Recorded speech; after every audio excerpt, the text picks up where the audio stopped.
Okay, we're ready for chapter 17 in Baker's Bible Atlas. We're now ready to discuss the exile and then the return from exile.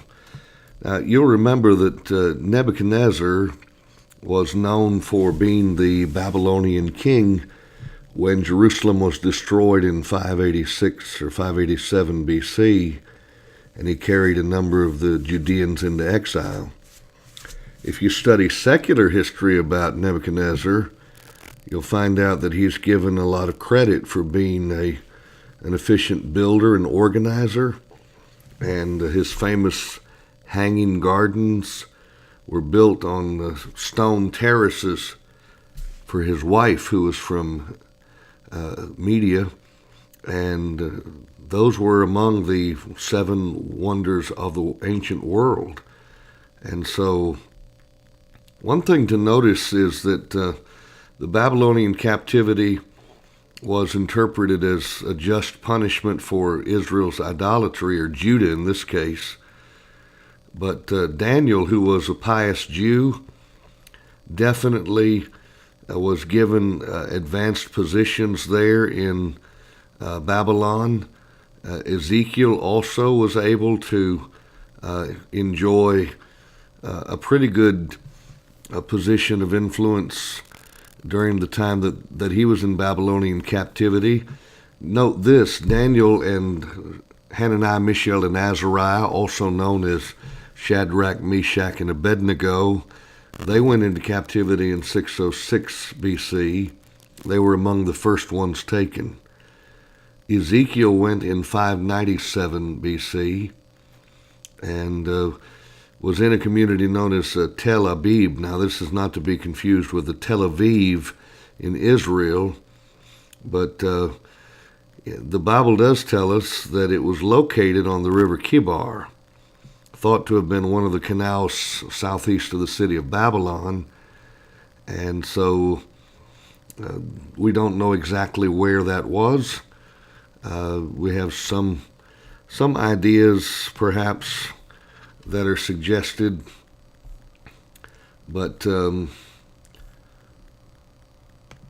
don't always, as you've learned so far from Bible geography, we don't always have the ability to know precisely where certain things were because of the fact that not all of those things were marked clearly once and for all. And so you can search through some places and suggest, well, maybe this might have been it. And that's what we're thinking possibly is the case for the river Kibar. Some have suggested that it might be in this general territory as a tributary of another river, but that is by no means absolutely certain. Now, going back to the textbook, you'll notice that Nebuchadnezzar did not really impose permanent religious restrictions on the Jews, but of course, not being able to be home, they couldn't do the things that they did at the temple. I mean, when they were in Palestine, of course, they looked to the temple as the place where they could worship God and offer sacrifices acceptably.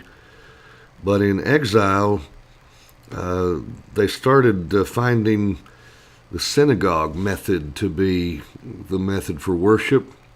Some of these Jews were so anxious for the end of the captivity because they wanted to return to rebuild the temple, but what are they going to do in the meantime? Well, they gather in small groups for prayer and Bible study, and so the prophets like Jeremiah and others started listening to them and their promises and considering more what they said. And the sad thing is, if they had done that before, they would never have gone into captivity in the first place.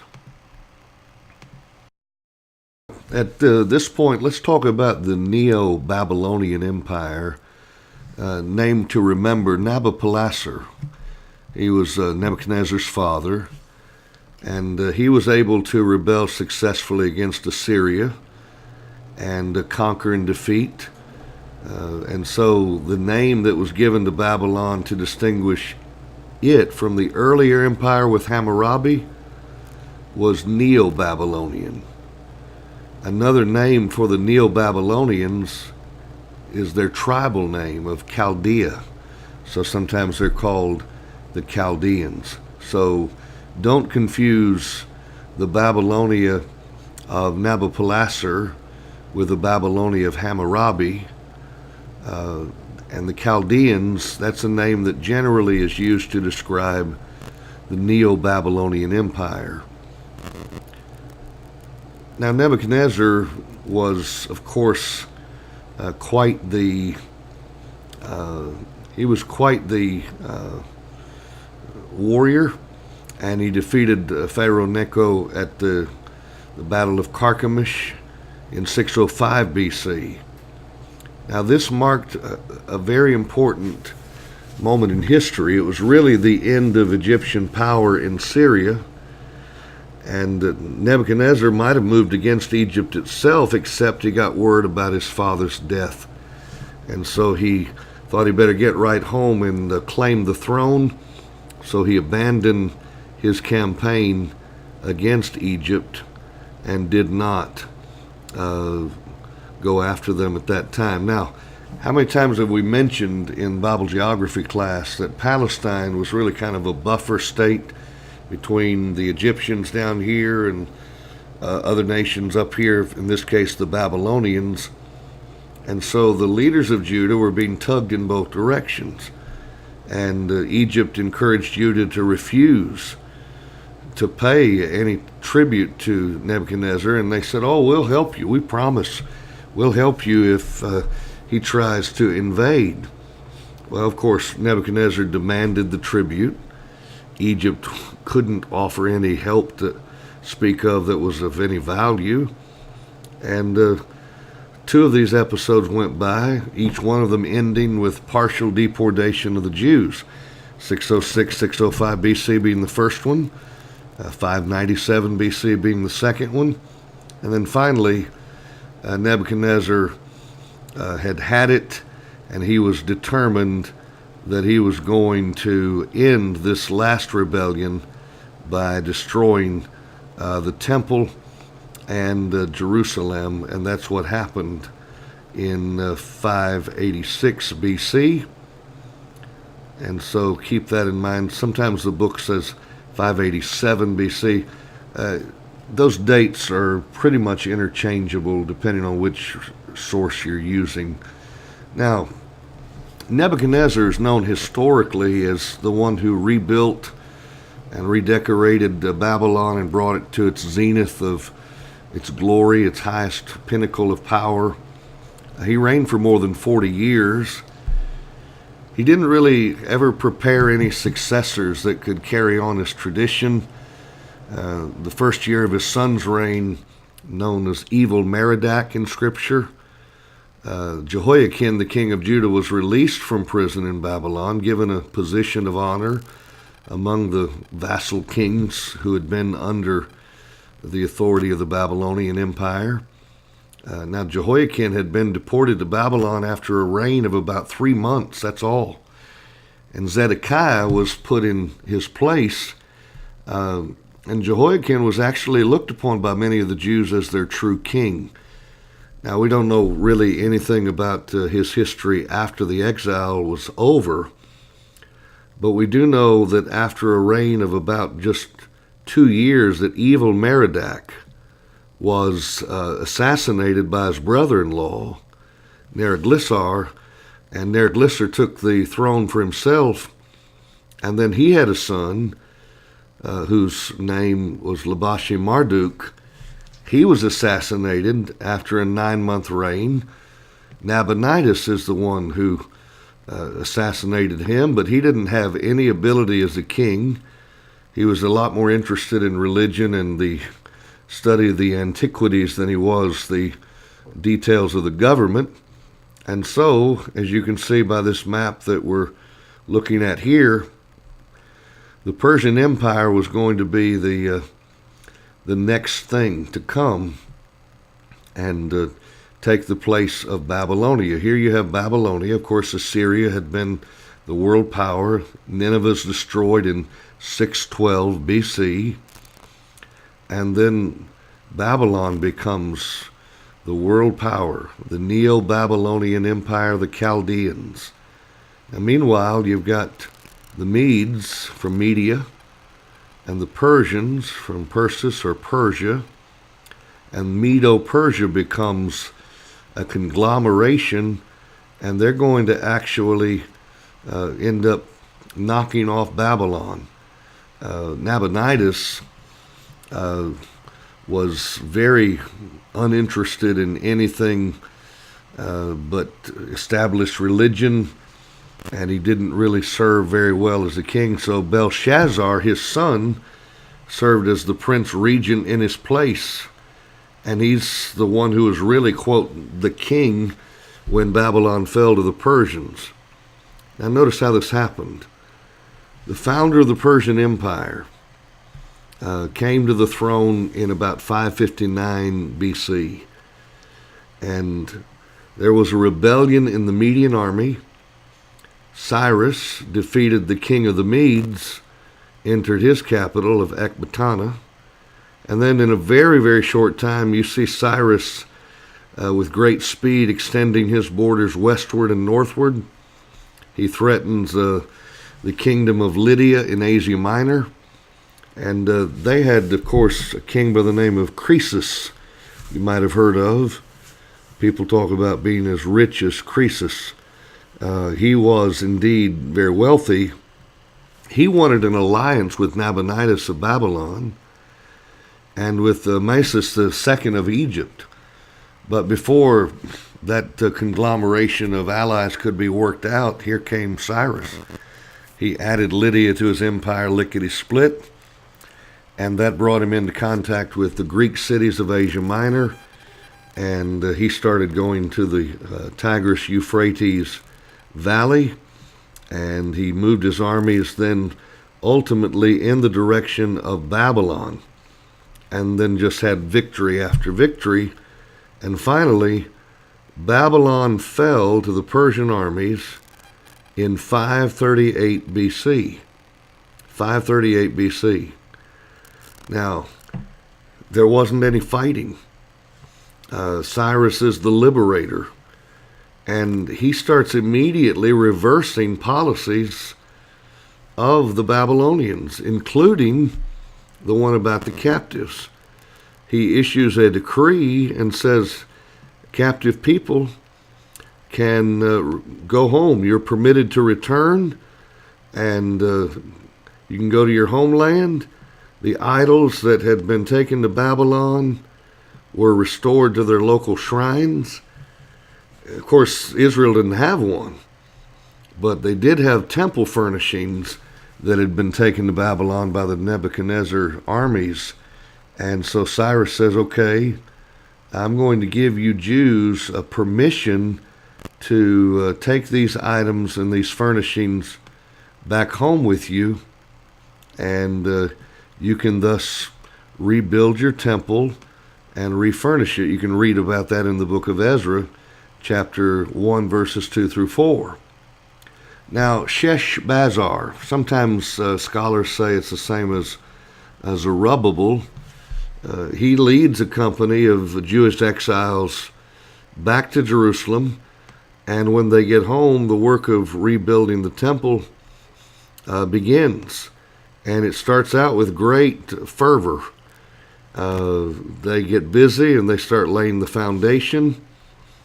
But some of the people that were living there didn't really like the idea of a new temple. The Samaritans certainly were against it. And so there was a lot of strong opposition to the Jews in their work of rebuilding the temple, and ultimately later the walls of Jerusalem. They didn't want those rebuilt either. And so they built an altar, but really during the lifetime of Cyrus, that's about all the Jews got accomplished. But Cyrus will always be remembered as the Lord's anointed, his appointed servant, who made the exile, or the return from exile, I should say, possible. Now, after the removal or passing on of Cyrus, Cambyses, his son and heir, he focused his attention on Egypt, and the Egyptian Pharaoh was defeated at Pelusium there in 525 BC, and Cambyses sacked the capital at Memphis, Egypt, and this brought an end to the independence of Egypt. I mean, think about it. They had once been the greatest power in the Near East, and now they were gone. They were defeated. I mean, the nation was still there, but they were gone as far as being a world power ever again. While he's enjoying those victories in Egypt, Cambyses learns of some revolts at home, and he has to go back to Persia, make sure he secures his throne so that he still has, his power. But before he even gets home, he dies. Now, some have suggested that he committed suicide, but that's not certain. We don't really know exactly why he would try to hasten to return home to get his throne and then suddenly decide, no, I think I'll end it all instead. But be that as it may, it was a confusing period, and so those last days of Cambyses were ended when Darius the Great, 522 to 486 BC, put down all of his opponents, and he ruled as one of the strongest of the Persian monarchs. Now, Cyrus had tried to rule with some degree of clemency. He was a fairly gracious man as world rulers go, but Darius thought it necessary to, he wanted to exert absolute control without question. And so it became a world power, Persia did, and he extended the influence of Persia. And this map that we were looking at a moment ago shows you the extent of the Persian Empire. And certainly it was vast. You may remember the video that we showed at the beginning of the year in Bible geography, and that video showed how the kingdoms just kept expanding and getting bigger and bigger. Well, of course, we're about to see that the real swift leader of world domination is Alexander the Great of Greece. And we'll say more about that momentarily. But the Persian rulers had always wanted to conquer Greece, and so Darius had campaigned in Europe, but Greece was always able to resist, and then they defeated Darius in a very key battle called the Battle of Marathon. That's 490 BC. That was a major setback, and Persia never did get to accomplish the task of dominating the Greeks. Darius was known as an efficient organizer, and administratively was very good at what he did.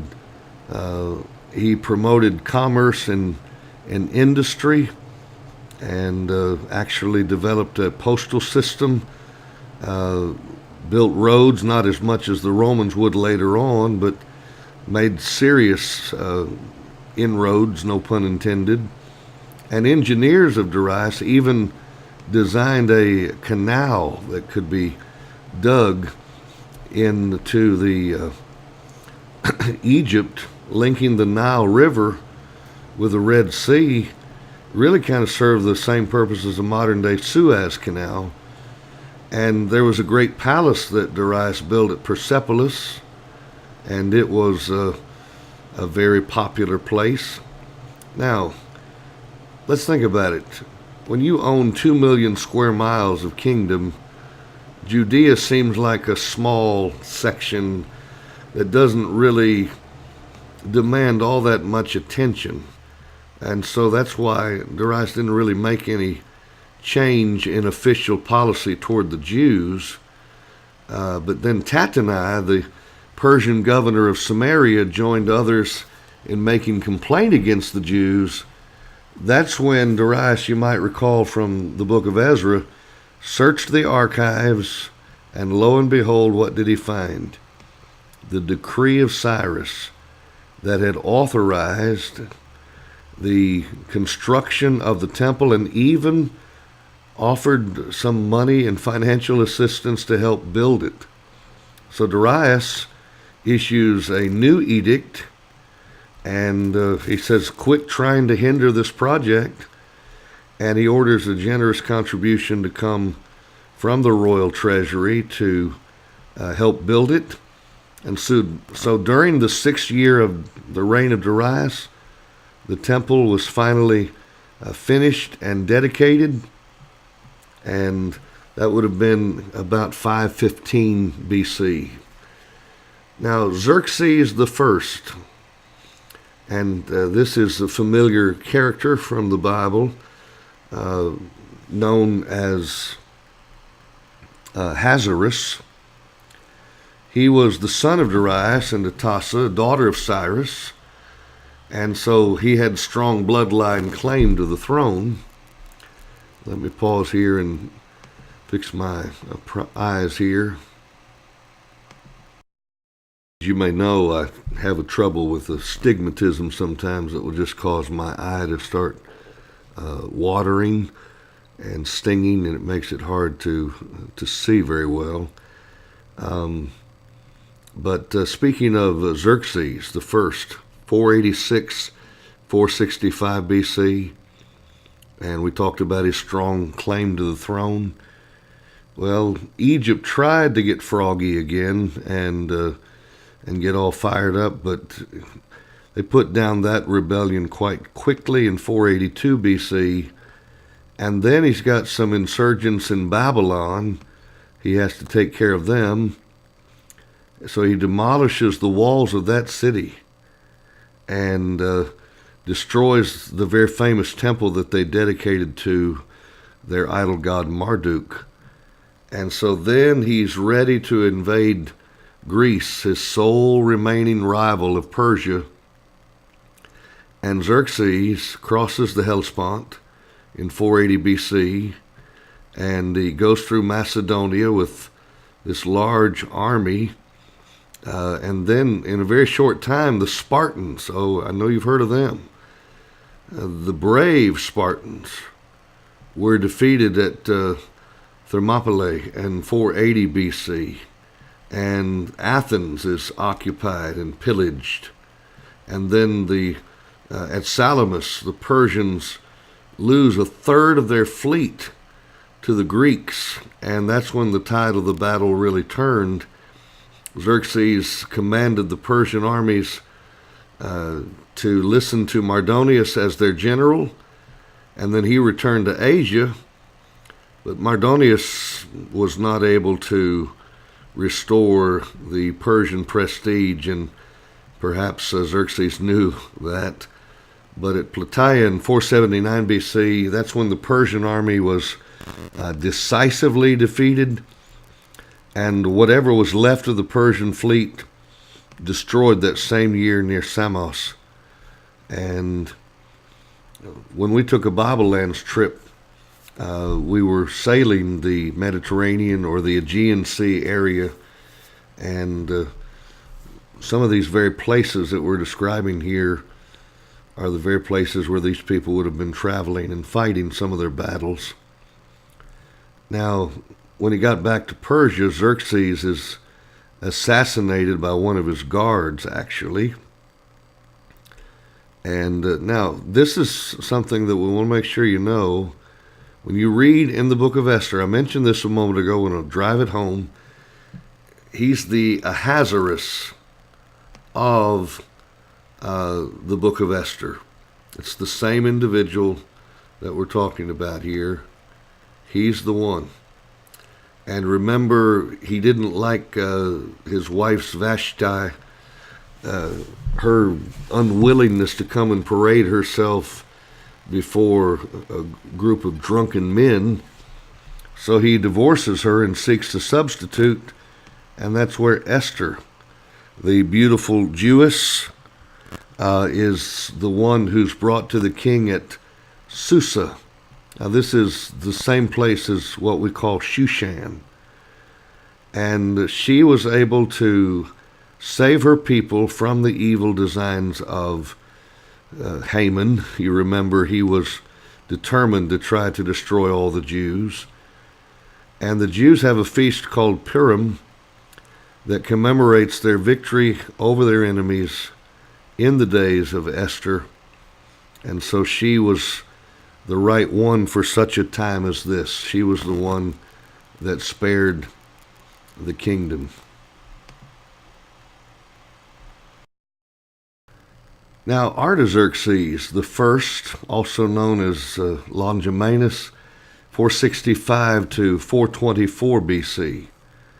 This Artaxerxes the first, he was a son of Xerxes, succeeded to the throne after his father was assassinated, and he had to put down a number of Greek attacks, and it looked like the tide was starting to turn more and more in the Greek direction, and the Greek cities of Asia Minor were all in league with Athens, and they permitted Persian troops there in the portion of Asia Minor east of the Halys River, but the Persian fleet said, okay, we will not enter the Aegean Sea. We promise. Well, it was during the reign of Artaxerxes that the Ezra the scribe led a group of exiles back to Jerusalem, and that would have been 457 BC, 458.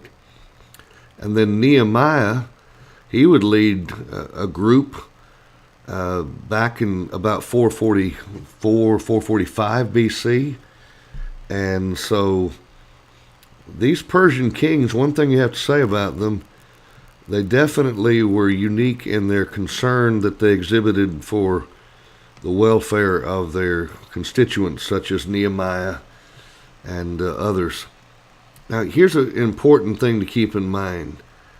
About 90 years, yes, 90 years passed between the death of Artaxerxes I and the death of Darius III, 331 BC. He was the last of the Persian rulers from that particular group or family connection. 6 Persian rulers reigned with various success, but none of them was able to restore Persia to its former greatness. They just were not able to do so. And Cyrus the Younger, mentioned in your book there, was a Persian prince that hired an army of Greek mercenaries to support his cause in opposition to Artaxerxes II, and that Cyrus was killed in that battle. So this particular cylinder here that you see, this is called the Cyrus cylinder, and it's another amazing archaeological find. It's much smaller than this picture makes it look like, and it tells about the Persian monarch's policy of, notice, assisting nations such as the Jews to go back to their native land. Now, there were some temporary periods of splendor, but those latter kings of Persia, They lived during times of rebellion and bloodshed and conspiracy. And then watch this, 334 BC, here comes Alexander of Macedon invading Asia Minor. And the very next year, he defeats the Persian army at Issus in northern Syria. And then the end for the Persian Empire came emphatically when Alexander defeated Darius III at Gaugamela in northern Mesopotamia in 331 BC. And that's this last of the Persian kings was assassinated by his own cousin. And so that is the essence of the exile and the restoration to the homeland. Now that leads us to the Greek period, and notice the Greek period is called the Hellenistic age. That's a very important phrase for you to understand. Hellenistic age. What is going on with the Hellenistic age? Your first sentence in this chapter, Alexander the Great was an apostle of Hellenism. And this is what some may not realize. He had a teacher by the name of Aristotle. You've heard of him. So, Aristotle helps Alexander appreciate everything Greece. It's all about Greece. Greece is the greatest. And a conqueror, empire builder is what most folks would say is going to look for the nicer things in life, and I'll just sit back and relax and enjoy my time and leisure. No. Alexander became an apostle, but his message wasn't about Christ. It was Hellenism. He was determined to and convinced that there was a superiority to the Greek institution, and he was going to let the world know that Greece was the best. Now he succeeds to the throne of Macedon, which would become later known as Macedonia, when his father Philip dies.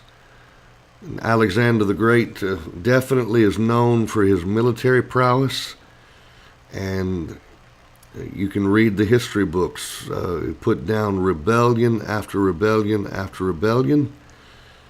Finally, in 334 BC, he's ready to cross the Hellespont and to undertake the war on Persia, and that his father had always planned but never got to carry out. This map right here shows you Alexander's empire, and you'll notice Alexandria, Egypt, don't actually over near the Nile River and the Nile Delta. And you see these other key cities involved in Alexander's empire conquest. Now, Alexander defeated a Persian army at the Granicus River near the Hellespont, and then those strategic cities that you read about in Asia Minor, Sardis, Miletus, and others like them, were quickly occupied. Then he moves on down into northern Syria, and that's where an army of the Persian king Darius III was routed at Issus in 333 BC.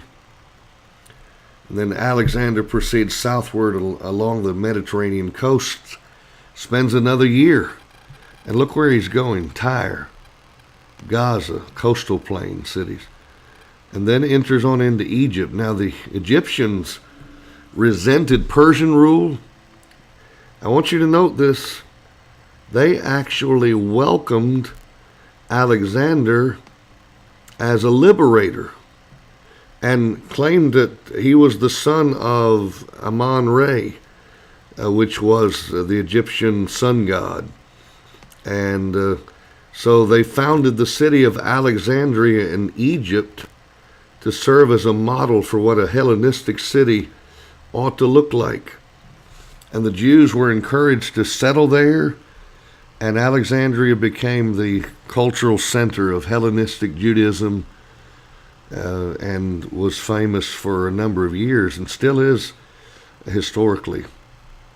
Now, from Egypt, Alexander was going to retrace his steps northward through Syria, and that's where he met the armies of Darius at Gaugamela in northern Mesopotamia, had a very bitter battle there, was finally able to move southward and take Babylon, and then conquered the Persian capitals at Susa and Persepolis and Ecbatana, then moved further east and occupied Bactria, and even penetrated all into the region of India. But that's where his conquest came to an end. One thing that should be remembered about Alexander, you talk about getting too big for your britches, so to speak. He wanted to be treated as a god.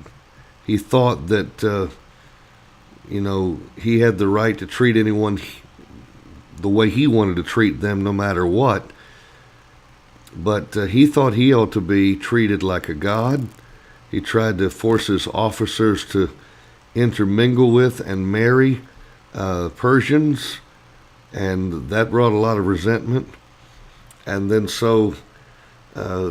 one of the things that changed is Alexander. He no longer was viewed as the apostle of Hellenism. His popularity began to slip. Now, your textbook says Alexander died a natural death. I do want to acquaint you with the view. I'm not suggesting it is right or wrong. I'm just wanting you to be aware of its existence. It's not uncommon at all to find people who believe that Alexander might have been poisoned by some of the followers or some of those who wanted to usurp his throne from him. But be that as it may, some say he died of a fever at the age of 33 in 323 BC, but that fever could have been caused by other things, and so we just don't know. Now, keep this in mind. It had only been 11 years since he left Macedonia, 11 years, and what did he accomplish in 11 years? It's incredible. Let's look at the Access Foundation maps. All right, as we get ready to look at Alexander the Great and some of his conquests, do want to take a moment to look at contrasting map. This is the conquest of Cyrus the Great, and you see Persia over here and Media. And if you look at these maps, you can find map 83 is where this is. You can see the exploits of Cyrus, and he was able to go in different directions. But if you keep on going, of course, the Persian Empire, you see, as we scroll down, the extent of the Persian Empire. And then you get to this Hellenistic period. And notice here's Alexander the Great's empire.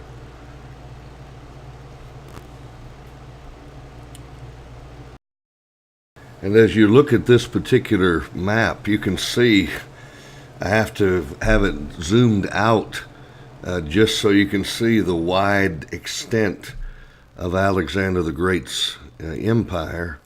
Of course, over here is the area of Macedon, or Macedonia, ultimately, as it would become known. And you see the trek that starts here and how it goes down and then comes up into Asia Minor and then comes on down, is able to travel through this area on into Egypt and to control those areas around Egypt, and then to come up and then continue the quest and just keep going. And it was absolutely incredible to see in 11 years, in a time when there wasn't modern transportation or modern military weaponry. It's just absolutely incredible to consider all that was done. And yet, just a little side note lesson here, for what? For what? He didn't enjoy the fruits of his labor for years and years and died a miserable death. So when he died, he left no heir. There was a son that was born after he died to Roxana, his Bactrian wife, but both the mom and the child were killed during the wars among Alexander's generals because they were very anxious to seize the throne for themselves. Now, 301 BC, you've got a fellow named Antigonus the One-Eyed. He laid claim to the entire empire of Alexander, but he was defeated and slain by his rivals. Notice Seleucus, Lysimachus, and then you have Ptolemy the First, also called Soter, the son of a Macedonian named Lagus. He managed to gain control of Egypt, and Ptolemy had been one of Alexander the Great's greatest generals, but he wasn't present at Ipsus, and he didn't share in the division of the empire, consequently. And so Seleucus was assigned the entire section of Syria to be his, and technically the Egyptian territory that was ruled by Ptolemy. Palestine would be ruled by the Ptolemies, their family, their descendants, but the Seleucids, descendants of Seleucus, they considered it actually to be a part of their rightful territory, and so this was going to lead to conflict, as you might imagine. Now, in the Hellenistic age, you can divide up Palestine during that time in the following ways. From 321 to 198 BC, you see them under the Ptolemies. That's when they were subject to the Ptolemies. And it was, frankly, a time of great prosperity for the Jews. High priests were allowed to be responsible for the eternal affairs of the Jews. And then at Alexandria, about 285 BC, this was a big moment. The Jewish law was actually translated into the Greek language for the benefit of the Jewish community that had come to use the Greek tongue instead of Hebrew. And so the remaining books of the Old Testament were translated into Greek. That's the translation we call the Septuagint. And non-Jews, for the first time, could read the Hebrew Scriptures and really understand it. And that helped prepare the Hellenistic world for the Christian gospel. This is a picture of the Parthenon, Athens, one of the most famous examples of Greek architecture. Now, Palestine under the Seleucids, that would be the period from 198 to 166 BC. Most of Asia Minor, Mesopotamia, Syria, Babylonia, and Persia were incorporated into the kingdom of Seleucus, and thus the term Seleucid and Syrian were synonymous. And you can read about a number of the things. Now, when you have the class on intertestamental period, you'll get a lot of this and more, and in a very fine way from Dan Cates, who is our resident expert on the subject. But do notice this, that it wasn't long before the Jews were going through some times of great suffering. Antiochus IV, or known as Epiphanes, was faced with financial problems. He wanted to unify his empire, so he backs the pro-Hellenistic party in Palestine and then outlaws the practice of the Jewish religion. Now you need to know what he did to try to do that. Copies of the law of Moses were burned. Sabbath observance was not permitted. And he says, no, you cannot practice circumcision. No way. That's illicit. You can't do it. Well, what do you think was going to happen when he tried to do that? There was a Maccabean reaction. Hellenism had produced this mixed reaction among the Jews. Greek thinking was, definitely popular, but some of the Jews, they looked on Hellenism as a threat to their religious attitudes and said, we're not going to give up our faith just because you're Hellenizing the world. And so Palestine didn't necessarily see Hellenism as a good thing.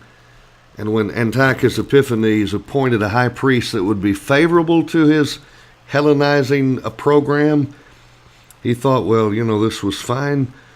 But in Israel, he was considered to be trifling with holy things.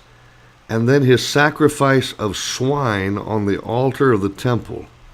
Oh, now we're talking sacrilege of the highest order, an act of desecration that couldn't soon be forgotten. And Zeus was actually worshipped instead of the God of Israel. And that it was a problem. Now, there was a priest of Modin, 17 miles northwest of Jerusalem. He said, I will not take part in your heathen sacrifice. And Mattathias the priest killed the cowardly Jew and the one that Antiochus had sent, and with his sons fled to the mountains, and that's where they engaged in guerrilla warfare. He didn't live long after the beginning of the revolt, but his son, notice Judas, not Judas Iscariot, but Judas the Maccabee, hence the Maccabeans, led a band of pious Jews, and they said, we're going to resist the policy of Antiochus, even if it cost us our lives. And he didn't take them seriously, but hey, he sent a small detachment against the Maccabees, and the impossible happened, seemingly impossible. Judas led his ragtag, outnumbered, ill-equipped army to victory after victory. And when Lysias, the Syrian general, decided personally to command the Syrian troops in an effort to stamp out the Jewish revolt, the Syrians were defeated thoroughly. So in 165 BC, Judas enters Jerusalem as the victor, purifies the temple, reestablishes the rites that had been suspended by Antiochus, and the Jewish Feast of Hanukkah, also known as the Feast of Lights, each December is celebrated in commemoration of the cleansing of the temple. Now, the death of Antiochus is definitely one that was going to precipitate a new era and a problem needed to be solved. I wish we had time to finish this. We don't, and so we'll have to do it at another time. But you can go ahead and read this section, and we just don't have time to look at it today. But be studying on your study guide, and remember you have a test a week from today. Thank you.